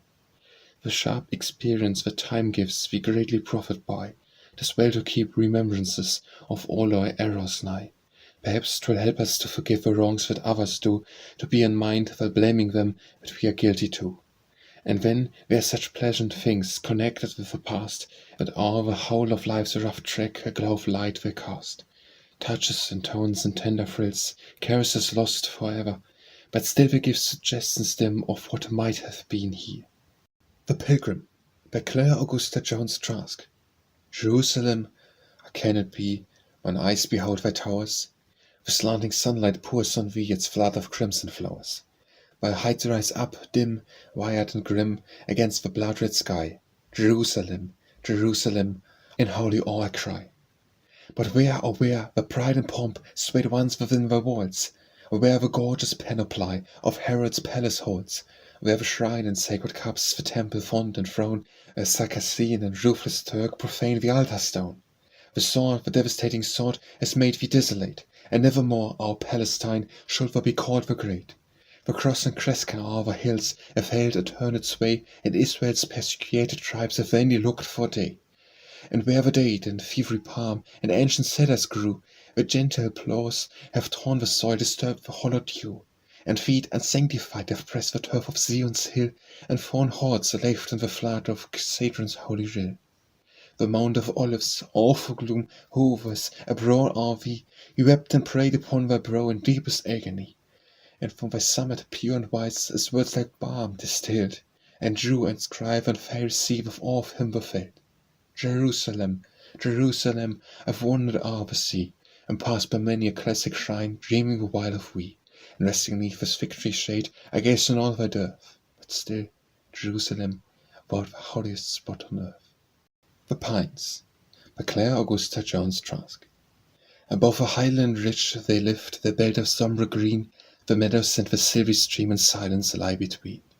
The pale-leaf beeches and the elms wave in the lightest breeze, but it would need a rude, fierce blast to sway these old pine trees. Stern sentinels for many a year what changes have overswept the land they look on, since the watch in solemn state they've kept. We've heard the songs of other days from other lips than ours. 100 Junes have smiled on them, spicy and sweet the flowers. We've seen the smoke of many a cot rise bluely on the air, from happy hearths that now are cold and desolate and bare. Beneath their shadow lie the graves of those who, long ago, like us, looked up to see the light of sunset fade and glow. The night descants, the red flush fades, the pines are black with gloom. I shut the window, and go forth of olden memories room, and, like a breath of rare perfume stealing through sweet lush wines, come thoughts of days, bright summer days amid the dark old pines. The Sleigh Ride, by Clara Augusta Jones Trask. Bright gleam the golden stars spangling the blue, around the white moon lifts a splendid view. Low in the west the faint light of day dies in its red flush softly away. Pearl clear the snowdrops spread o'er the land, with white the frost flowers o'er the trees stand. Bring up the courser, hang on the bells, hurrah for sleigh ride, our hills and our dales. And mid the few ropes slacking the rein, away like the wind of a heart-beaten plain. Oh, fate, grant us wings, they are panting for flight through the sharp biting cold of this bright winter night. Steed, jingle the bells, toss your rich flowing mane, and lift your proud head in your haughty disdain. Now the pillar drifts like lightning-winged light, up the steep hills like deer in a fright. Ride merrily onward and onward we go, ye gods, there's naught will compare with snow. The Voice, by Clara Augusta Jones Trask. There's a mute voice ever singing to me in the depths of air. I hear its plaintive breathings, soft and lonesome, everywhere. By the river on the mountain and the morning ghostly bare. Chanting, chanting, ever chanting its solemn melody, like a myriad tiny pearl shells in the deep and unknown sea, like a band of little fairies in a bed of rosemary. Then the purple shades of night time steal down the gold of day, and the evening flames of ember make the west a shining way. That lone mystic melody my spirit hears alway. They salute no mortal fingers the golden strings have swept, the rich voice of an oriole whose towns have always slept, a moaning, sighing human voice which has forever wept. Across the clover meadows, where they rake the new mown hay, and from the azure bosom of a pulseless crystal bay, in the dead nights of December and the passion noons of May, full of tender, soft complaining, floating through the amethyst, like a ray of summer sunshine on the evening's sombre mist, like an unplayed strain of music waiting in the wind-harp's cyst. Lowly, gently, never joyous, one subdued and hollowed strain, like the dripping on the scanted leaves of fragrant August rain, 'tis of her heavenly harp strings the mystical refrain. On my soul it leaps and struggles like the ever-trembling stars, beats against its clay-walled prison like the sea waves gainst the bars, chafes like a gallant soldier prisoned in the sight of wars. All the world is spirit-haunted, only with ears of stone. Calling, calling, ever calling, I've ears for that alone. Phantom voices calling me from shadelands vast unknown. Too Old, by Clara Augusta Jones Trask. He stands before the cottage door, an aged man and grey. He hears the neap-tide beat the shore, and the laughter on the distant moor of children at their play. His dim eyes wander off afar beyond the broken lines, off the rocks that bound the harbour bar, off the skies that hold the evening star beyond the wood of pines. He looks on sunny southern hills beyond the clouds of gold. He gives no heed to the wild birds' trills, or the faint perfume of the daffodils in the garden grand and old. His weird eyes see the snow-white camp pitched on the river bank. He hears the sentry's steady tramp, and the iron hoofs of war-horse clamp the spur in his bloody flank. He sees the old flags red and white, the field of stale blue, float proudly through the purple light above the smoke of a deadly fight, and the soft turf's crimson dew. He hears the crash of shot and shell, and sees the flash of the guns. He hears the fifes like a funeral knell, and the bugle notes like a silver bell, and the glorious roll of drums. "O God," he cries, "for youth again, for man's strength once more, I'd strive to the depth of might and main, and would not shrink at mortal pain, or pale at the battle's roar.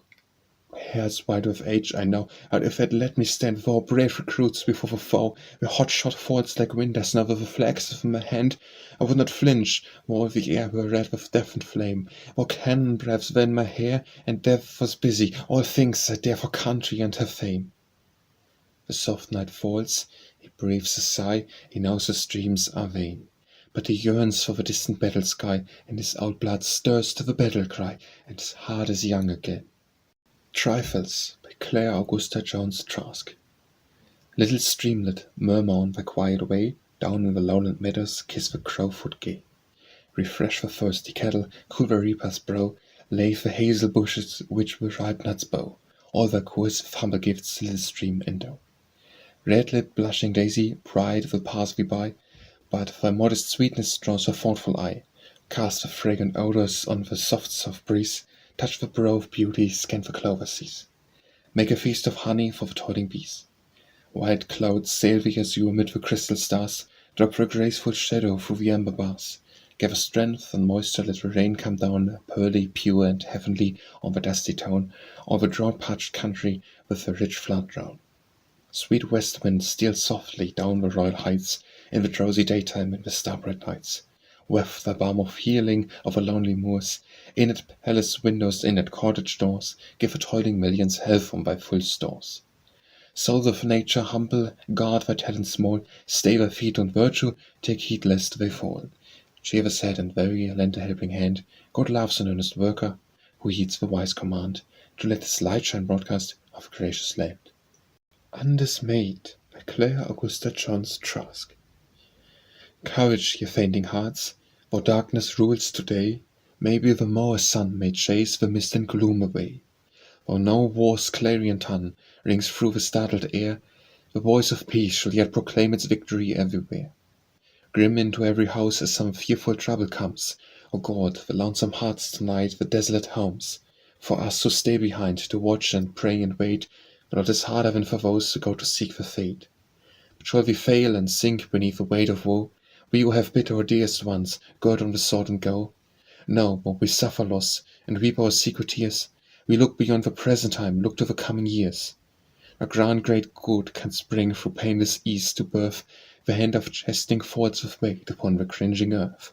But midst it all we know, through darkness and through light, that God is strong enough to bring the victory to the right. Unsought by Clara Augusta Jones Trask. I give you all I have to give, from out my soul's unsounded deep. I could not give you more and live, my life is all I keep. No hopes, no doubts, no fears abide, to warm or chill my young life's blood. The golden gates have thrown wide and lavish forth a flood. My nightly prayers are all for thee, my thoughts and longings all are thine. The blessings that were meant for me, Lord, make them thine, not mine. Flowers yield their fragrance, woodbirds sing, streams feed the hungry, grasping sea. Day and sun their pure light bring, so bring our love to thee. The summer rain falls down to bless the thirsty world it murmurs o'er, and so in wordless happiness I give and ask no more.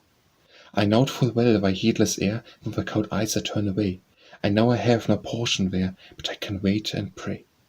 Perhaps I make no idling sure, perhaps in years long hence, that other worlds so bright and pure may make me recompense. Widowed and Childless by Clara Augusta Jones Trask. They brought me the news last night at Moonrise. I was sitting just here where the silver fell in. I remember I thought as I looked at the skies, the world seemed too pure for the entrance of sin.